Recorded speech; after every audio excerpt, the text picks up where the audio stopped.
का। प्रतिदिन जीवन का आनंद लेना में स्वागत है। साल के इस मौसम में कई लोग अकेलापन महसूस करते हैं, और यदि पहले से आपके परिवार में निराशा का सिलसिला है और शायद अकेलापन बहुत ही घोर होगा।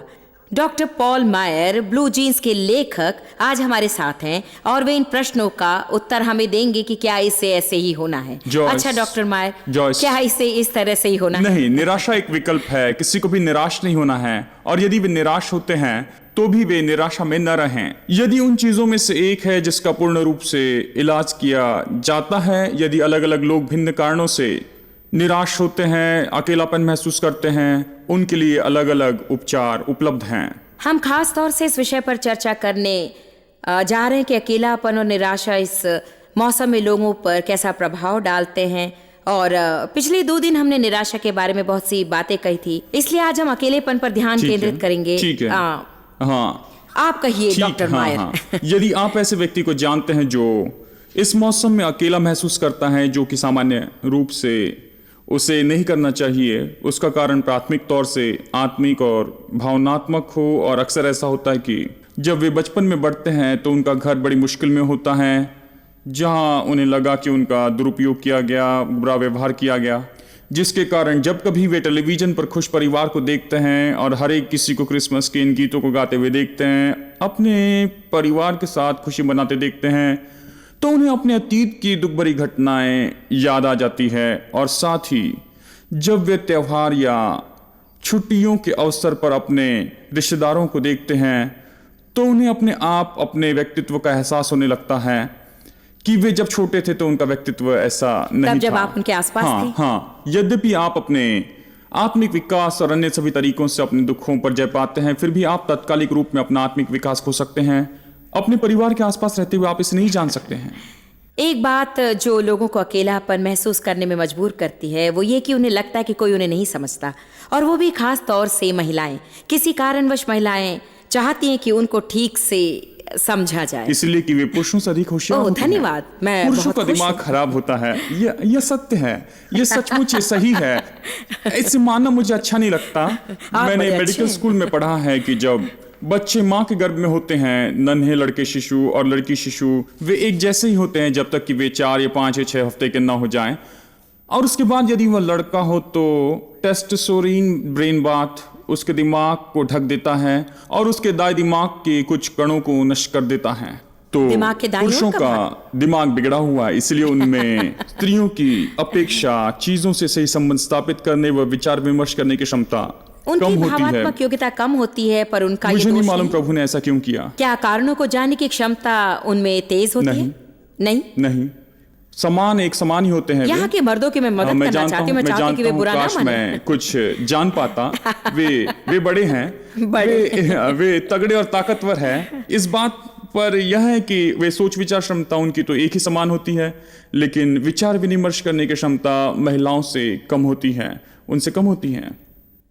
आप ऐसी महिला से मिलेंगे जो अपने परिवार के इतिहास के बारे में कुछ नहीं जानती थी। उसे गोद लिया गया था और निराशा तथा अकेलेपन से वो दुखी थी, क्योंकि वो अपने आसपास के लोगों से पृथक रहना नहीं चाहती थी। अपने परिवार और मित्रों से प्रेम प्राप्त करने के बावजूद भी वो खुद से बहुत घृणा करती थी। लगातार अपने मन में दूसरों जैसा होने का विचार रखने के कारण डॉन रिपस्टीन का मानसिक विकास अच्छा न रहा। उसके माता पिता ने उस पर प्रेम रखा, उसके साथियों ने उसे अपना समझा, परंतु वो दूसरों से अपनी तुलना करना रोक ना सकी, और ये कि वो नाटी थी। मेरे समुदाय में सबके भूरे बाल और नीली आंखें होती हैं। उनमें से अधिकांश डच थे। हमारे स्कूल में कहा जाता था आप डच नहीं है तो कुछ भी नहीं है। डॉन का कहना है कि वो जितनी अधिक बड़ी हुई उतना ही वो खुद से नफरत करने लगी। जैसे जैसे वो खुद पर नाराज होती गई उसकी निराशा बढ़ने लगी। मैंने खुद को स्वीकार नहीं किया और खुद को ना पहचानने और ना चाहने के कारण मुझे लगा कि दूसरों की स्वीकृति पाना मेरे लिए बहुत जरूरी है, और यदि कोई मुझे स्वीकार कर लेता तो मुझे अच्छा लगता। जब वो चर्च कैंप गई तब सब कुछ बदल गया। चर्च कैंप में मुझसे कहा गया कि हम सभी पापी हैं और हम अयोग्य हैं। हमारी उत्तमता प्रभु के सामने रद्दी कपड़े की नाई है। लेकिन मैंने उद्धार की बातें हरगिज नहीं सुनी। डॉन के मन में ये बात थी कि न केवल वो अपने आप को अयोग्य समझती है, बल्कि प्रभु भी उसे अयोग्य समझता है। और कुछ ही दिनों में उसने आधी बोतल एस्प्रिन खा ली। बस इससे यही हुआ कि मैं 2 दिन सोई रही। मैंने सोचा और मैं कुछ भी ठीक से नहीं कर सकती, यहाँ तक कि मैं खुदकुशी भी नहीं कर सकती। डॉन ने दूसरी बार लेदर बेल्ट से फांसी लगाकर आत्महत्या करने की कोशिश की, पर वो टूट गया। मेरे पास पिस्तौल न थी और चाकू से डर था। एस्प्रिन से काम नहीं बना और मैं फांसी भी न लगा सकी। सोचा ठीक है, नहीं मरूंगी। कुछ समय बाद डॉन की शादी हुई। उसका एक परिवार था। सब कुछ होते हुए भी वो निराश थी। अंततः किसी के कहने पर उसने जॉयस का टेप सुना। सबसे पहले मैंने जो टेप सुना उसका विषय था यहाँ कोई डर नहीं। इस विषय ने मेरे जीवन को सच कहा जाए तो अधिक प्रभावित किया। जिंदगी में पहली बार डॉन ने इस बात का डर छोड़ा कि लोग उसके बारे में क्या सोचते होंगे। वो खुद को चाहने लगी और एहसास किया कि प्रभु भी उसे चाहता है। मेरे ख्याल से मैं ऐसे कठिन समय से गुजर रही थी जब कोई मेरी मदद नहीं कर सकता था, केवल प्रभु ही कर सकता था। प्रभु के वचनों द्वारा डॉन ने ये जान लिया कि उसमें जो भिन्नताएं थी वो प्रभु से प्राप्त आशीषें थी। वो विशिष्ट है और उसके जीवन में प्रभु की जो योजना थी वो दूसरों से न कम या अधिक मूल्यवान था। वो प्रभु की बेटी है और निराश होने की कोई बात नहीं है। डॉन की कहानी अनोखी है और मैं खुश हूं कि उसका अंत सुखी रहा। अभी शायद आप अपनी कहानी के मध्य भाग में हैं और सोच रहे होंगे कि क्या मेरा अंत भी सुखी होगा, और इसका उत्तर है बिल्कुल हाँ। आपका उज्जवल भविष्य है। मैं अपने बारे में हमेशा कहती हूँ कि उसका आरंभ उतना अच्छा ना रहा, परंतु मैंने निश्चय किया है कि उसका अंत बढ़िया होगा। ओ, ये तो बहुत अच्छी सोच है ना। अच्छी बात पॉल। हाँ। चाहे उसका आरंभ जैसा भी रहा हो, हमारा भविष्य अच्छा ही हाँ, होगा। 1 महीने पहले एक महिला मेरे दफ्तर में आई, जॉयस। वह रोते हुए आई और मैंने कहा कि आप इतने दुखी क्यों हैं? उसने कहा मैं नहीं जानती कि मैं कौन हूँ। मैंने कहा वो तो बात महत्व नहीं रखती, परंतु आप क्या बनना चाहते वो जरूरी है। चाहे आप कोई भी हो। मैं उससे नीचा नहीं गिराना चाहता था। मैंने कहा कि प्रभु की सहायता से आप जो कुछ बनना चाहते बन सकते हैं। जो मुझे बल देता है उसके द्वारा मैं सब कुछ कर सकती हूँ। डॉन की गवाही सुनने से पहले हम अकेलेपन के बारे में चर्चा कर रहे थे और बेजोड़ रहने की वजह से अधिक अकेलापन महसूस नहीं होता है। हम किसी से जुड़ा हुआ महसूस नहीं करते। जैसा कि उसने कहा, मैं नहीं जानती कि मैं कौन हूँ। तो इसके कारण भी आप अकेलापन महसूस कर सकते हैं। सचमुच अकेलेपन का मुख्य कारण तो स्वाभाविक प्रतिकता हो सकती है। कई लोग बड़े परिवार में पल सकते हैं और उनके कई अंधविश्वासी मित्र हो सकते हैं। खास तौर से इस विशेष काल में जब मेरे पास 20-30 साल की उम्र के मरीज आते हैं, मैं उनसे पूछता हूं कि आपके कितने घनिष्ठ मित्र हैं जो कि आपके सभी रहस्यों को जानते हैं और फिर भी वे आपसे प्रेम करते हैं। वे मुझे अजीब नजरों से देखते हैं और कहते हैं कि क्या ऐसे भी लोग हो सकते हैं? वे ऐसे मित्र की कल्पना भी नहीं कर सकते हैं। प्रभु यीशु ने कहा, यदि हम एक दूसरे के सामने पाप मान लेंगे तो चंगे हो जाएंगे। हम एक ऐसा कार्यक्रम चलाते हैं जिसमें लोग आकर होटल में रहते हैं और 3 हफ्तों के लिए दिन में 8 घंटे थेरेपी करवाते हैं। और उनमें मुख्य बात तो वे है जो अपनाते हैं वह है याकूब 5:16 और सामूहिक थेरेपी चलता है। हम व्यक्तिगत रूप से थेरेपी भी करते हैं और इस रीति से मैं कहता हूँ हमारी गलती एक दूसरे के सामने मान ले। वे कहते हैं हाँ, मैं अपनी गलतियां नहीं बता सकती। मेरे 2 अबॉर्शन हुए हैं, मेरे साथ ऐसा हुआ, मेरी छेड़खानी हुई। यदि मैं सब बताऊंगी तो वे मुझे स्वीकार नहीं करेंगे। सभी ऐसा ही सोचते हैं, इसलिए वे अलग रहते हैं और वे डरते हैं कि यदि वे सच कहेंगे तो लोग उन्हें स्वीकार नहीं करेंगे। और इसका उल्टा ही होता है। जब वे अपनी असफलताओं की सच्चाई, अपने पाप आदि को बता देते हैं तो लोग उन्हें गले लगाते हैं और उनसे बहुत प्रेम करते हैं। बाइबल सच कहती है कि यदि हम एक दूसरे के सामने अपनी गलती मान ले तो चंगे हो जाएंगे। प्रभु नहीं चाहता कि हम में से कोई अकेला रहें। भजन 68 में ये तो एक अच्छा बहुत सुंदर अध्याय है जिसमें प्रभु कहता है कि जब कोई मेरे बच्चों के साथ में बुरा व्यवहार करता है तो मैं उसका सिर पत्थर पर दे मारूंगा जब तक कि वो पश्चाताप न कर लें। वह यह भी कहता है कि वह विधवाओं और अनाथों से प्रेम करता है और इसमें मानसिक तौर पर भी ये लोग आते हैं। कहा गया है कि प्रभु एकांत में पढ़े हुए को परिवार में बसा देता है। प्रभु चाहता है कि हम परिवार में रहें। शायद उसमें आपकी असली माता या आपके असली पिता शामिल ना हो और शायद उसमें आपका कोई रिश्तेदार ना हो, परंतु प्रभु आपकी मदद करेगा कि आप मसीह में भाई बहन ढूंढ लें। भजन 27:10 मेरे लिए हमेशा सांत्वना देने वाला वचन रहा है। वो कहता है, यद्यपि मेरी माता और मेरे पिता मुझे त्याग दें, प्रभु मुझे अपनी ओर ले लेगा और अपने पुत्र की नाई मुझे अपना लेगा। सच है। तो हम में से हर कोई प्रभु के प्रति ईमानदार रह सकते हैं और वास्तविक रह सकते हैं।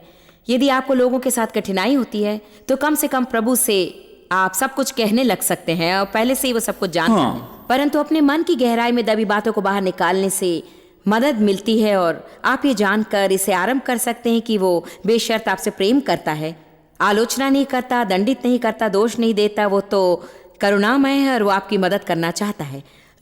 लोगों के साथ संबंध स्थापित करने के विषय में पॉल, मैं मानती हूँ कि संबंधों के बीच सच्चाई की बहुत ही कमी है। आजकल तो बहुत ही अधिक है।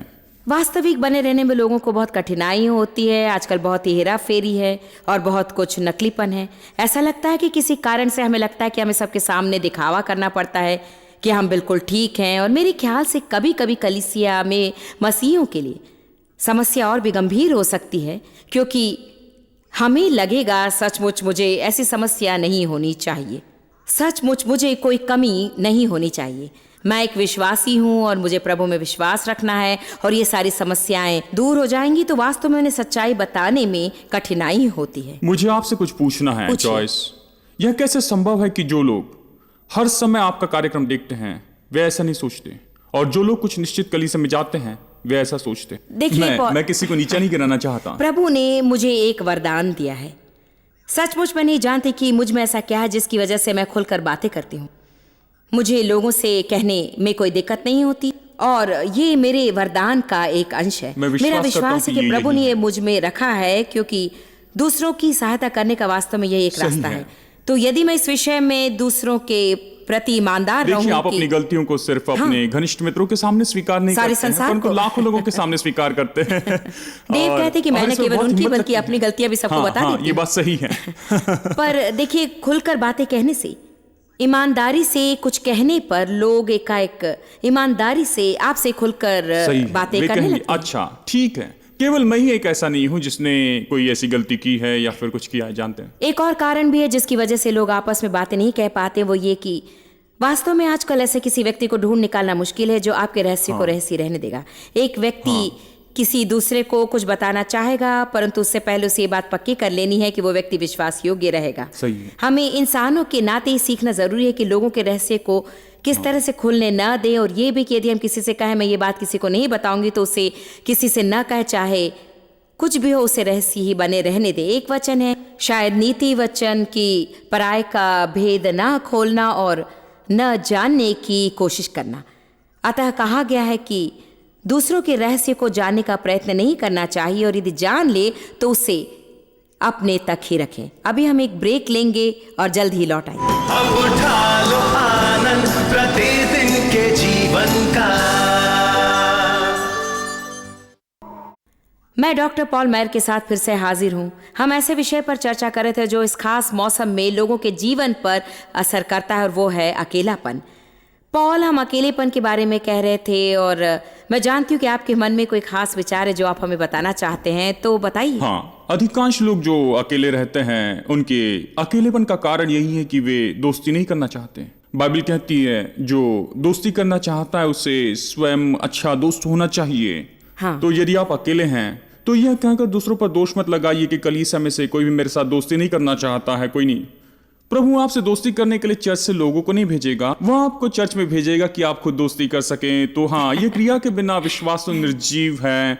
कुछ लोग जन्म से ही अकेले रहते हैं, केवल कोई 5% लोग अकेले रहते हैं, परंतु कुछ लोग ऐसे होते हैं जो जन्म से ही संकुची होते हैं, क्योंकि उनके दिमाग में गैबा की मात्रा कम होती है।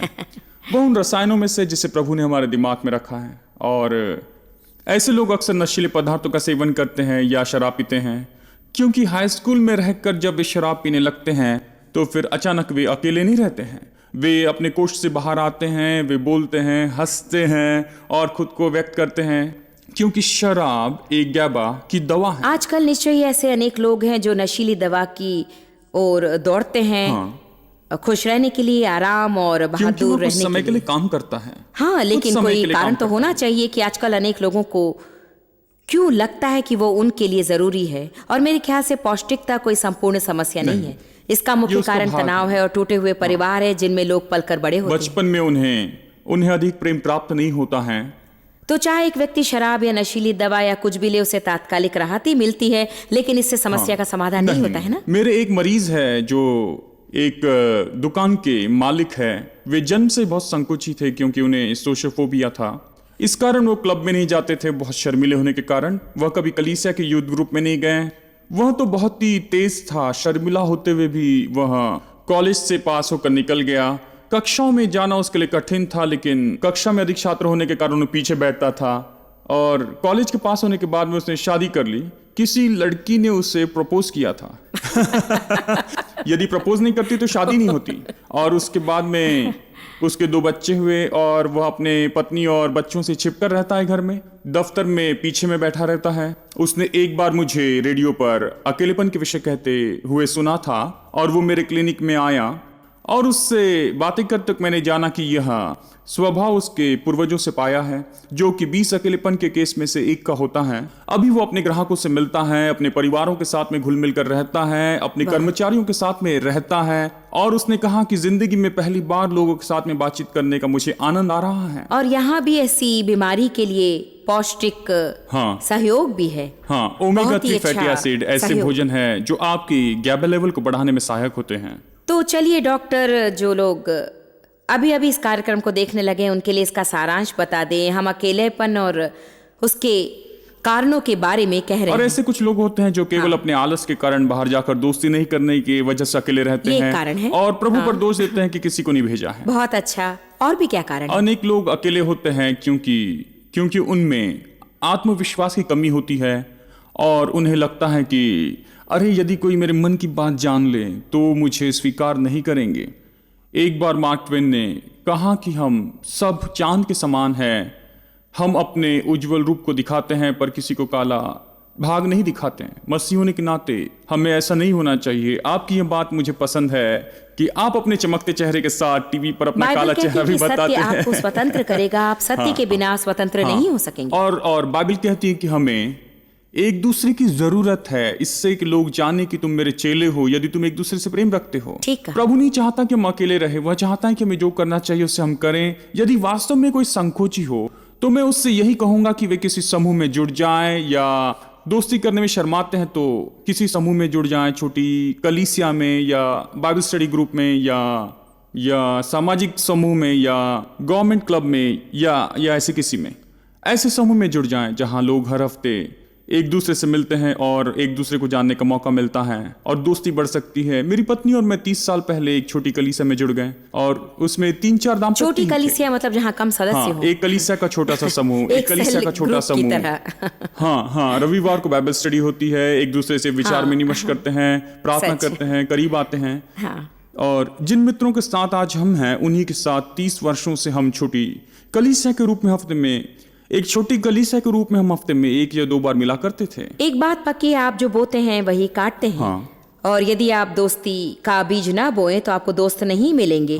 और मैं हमेशा यही कहती हूँ कि कोई भी अपने अकेलेपन का बहाना नहीं बना सकता। मैं उन लोगों के बारे में नहीं कह रही हूँ जिनमें गाबा की कमी के कारण सामाजिक इसलिए भी नहीं क्योंकि अब वे दवा ले सकते हैं, बीमारी है। हाँ, बिल्कुल सही। किसी के पास अकेला रहने का कोई बहाना नहीं हो सकता, क्योंकि इस संसार में अनेक लोग हैं जो आपसे भी अधिक दुखी हैं और अधिक अकेले भी हैं। तो हमें आराम से बैठे बैठे इंतजार करने की अपेक्षा विश्वास का कदम बढ़ाना है और वास्तव में बाहर निकलकर दुखी लोगों की मदद करने का प्रयत्न करना चाहिए। मेरी माता जिनकी मृत्यु हो गई है कभी कभी मुझ पर दोष लगाने की कोशिश करती थी। वो एक नर्सिंग होम में थी और सचमुच मिलनसार थी। वो कहती, पॉल मैं अकेली हूं, तुम मुझसे मिलने नहीं आते हो। वैसे मैं और मेरा भाई और मेरी बहन उनसे हफ्ते में 1 बार मिलने के लिए तो निश्चय ही जाते थे। फिर भी उन्होंने कहा मैं बहुत अकेली हूं क्योंकि तुम मुझसे यहाँ पर मिलने नहीं आते हो और मैं बहुत समय से यहाँ पर हूँ। और मैंने कहा अच्छा माँ, यहाँ जो 80 लोग हैं उनके साथ में आप क्या करती हैं? सही कहा। वो कहती, ओह मैंने इसके विषय में नहीं सोचा था। डॉक्टर मायर, आज हम अपने कार्यक्रम में एक बढ़िया सामग्री ले आए हैं। हम हमेशा लोगों को शिक्षा देने का प्रयास करते रहते हैं ताकि वे अपनी समस्याओं पर जय पा सकें। और अगर देखा जाए तो लोगों के निराश होने के 100 अलग अलग कारण होते हैं, और मैं यकीन दिला सकता हूं कि इन 3 पुस्तकों में से हमने सारी बातें बताई है। और अधिकांश लोग जो निराशा का शिकार होते हैं उसकी वजह आपने अपनी पुस्तक में कही है। और देखिए, पर ब्लू जींस नामक मेरी पुस्तक में उन खास बातों का मैंने उल्लेख किया है जो उन अनुवांशिक समस्याओं से संबंधित है जो लोगों को निराश करती है, मानसिक रूप से अनियंत्रित करती हैं, खंडित मानसिकता तथा मानसिक रोग का शिकार बनाती हैं और बहुत कुछ करती हैं। तो जैसा कि मैंने कहा, ये ऑफर आपके लिए बहुत ही अद्भुत और दूसरों को भेंट करने के लिए बढ़िया तोहफा होगा। जिन्हें ऐसी समस्याओं हो तो देखते रहिए और आवश्यक जानकारी प्राप्त कीजिए। मैं आपको याद दिलाती हूँ कि मैं आपसे प्रेम करती हूँ और आपका ख्याल रखती हूँ। प्रभु निश्चय ही आपसे प्रेम करता है और आपके जीवन के लिए उसने एक अच्छी योजना बनाई है और वो चाहता है कि आप अपने जीवन के हर एक दिन का आनंद लें। जॉयस्मायर मिनिस्ट्रीज में आप हमारे लिए कितने अहम हैं, इसका आपको अंदाजा नहीं। हम आपके आभारी हैं और हम धन्यवाद करते हैं अपने सब मित्रों सहयोगियों का कि उन्होंने इस विश्वव्यापी सेवाई को संभव बनाया। मिलकर हम भूखों को खिला रहे हैं, गरीबों को पहना रहे हैं और कई देशों में सुसमाचार पहुंचा रहे हैं। कृपया हमसे संपर्क करें या विजिट करें gmmindia.org पर। आज ही प्रार्थना के अनुरोध बताने के लिए, हमारे साधनों के बारे में और जानकारी और जॉयस की सभाओं का शेड्यूल जानने लिए और हमारे सहयोगी बन जाएं दुनिया भर में इसी का प्रेम बांटने के लिए। ये कार्यक्रम जॉयस्मायर मिनिस्ट्री के मित्रों और पार्टनर्स द्वारा प्रायोजित है।